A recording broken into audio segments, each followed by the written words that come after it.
गुरु मेरे सासंग जी, प्यार से कहिए धन्य निरंकार जी। सासंग जी, दास आप जिस भी संत महात्माओं के चरणों में एक छोटी सी विचार लेकर आया है। आशा है आप जिस भी संत महात्मा इस विचार को लास्ट तक जरूर सुनेंगे। सासंग जी, बार की बात है, एक नदी के किनारे एक छोटा सा गांव था। सासंग जी, उस गांव में बहुत सारे लोग थे।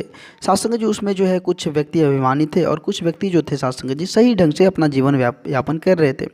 सासंग जी, उस गाँव में जो है एक वृद्ध व्यक्ति थे जो सासंग जी कुष्ठ रोग से पीड़ित थे। गांव के कुछ लोग सासंग जी उन वृद्ध व्यक्ति से काफ़ी घृणा करते थे, काफ़ी नफरत करते थे।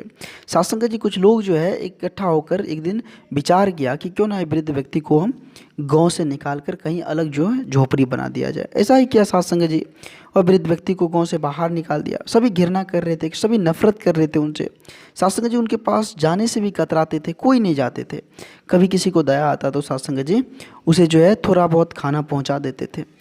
उसी से सासंग जी उसका जीवन यापन हो रहा था, किसी तरह से कष्टमय जीवन चल रहा था।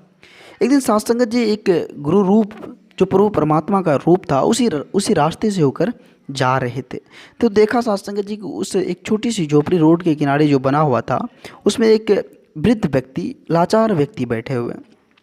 सासंग जी गए, महात्मा जी अंदर गए तो देखते हैं कि वृद्ध व्यक्ति जो है काफ़ी नर्वस स्थिति में वहाँ बैठे हुए हैं, हाथ पैर से लाचार है, कुष्ठ रोग से पीड़ित है।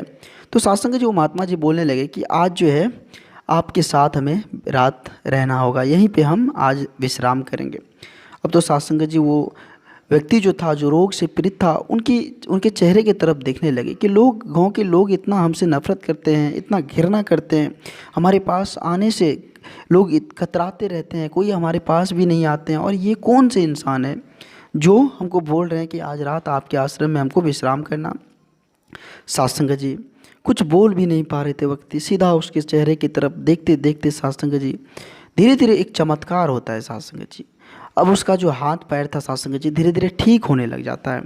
सासंग जी वो महात्मा जी जो थे वो जो है सत्संग, अपना जो है सत्संग विचार जो था वो सासंग जी विचार आरंभ करने लग जाते हैं और वो रोगी व्यक्ति अपना ध्यान एकाग्र करके विचार सुनने लग जाता है सासंग जी।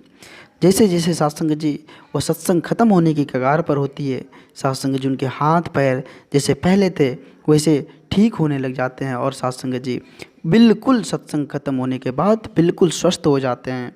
सासंग जी यह चमत्कार देखकर जो है वो व्यक्ति अपना माथा जो है गुरु के चरणों में जाकर गिरा देता और बार बार सासंग जी प्रभु परमात्मा को याद करते रहता है।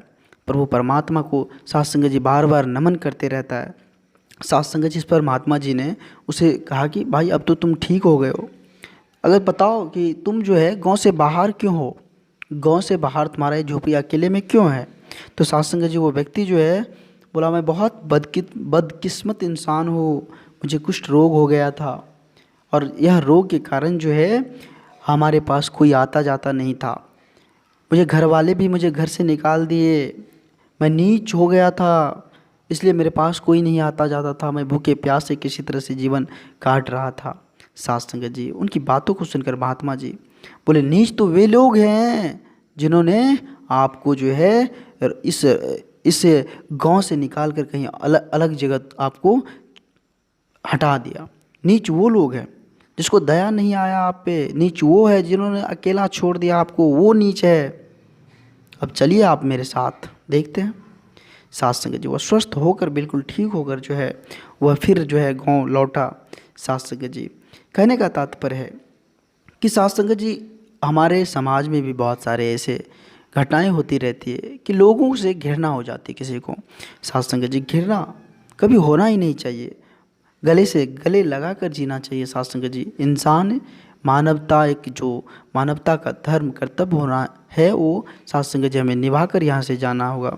सासंग जी दास आप जिस भी संत महात्माओं के चरणों की धूल के समान है और आप जिस भी संत महात्माओं के चरणों में दास छोटी छोटी कहानियाँ लेकर आते रहता है और आप जिस भी संत महात्माओं का काफ़ी लाड़ प्यार दास को मिल रहा है।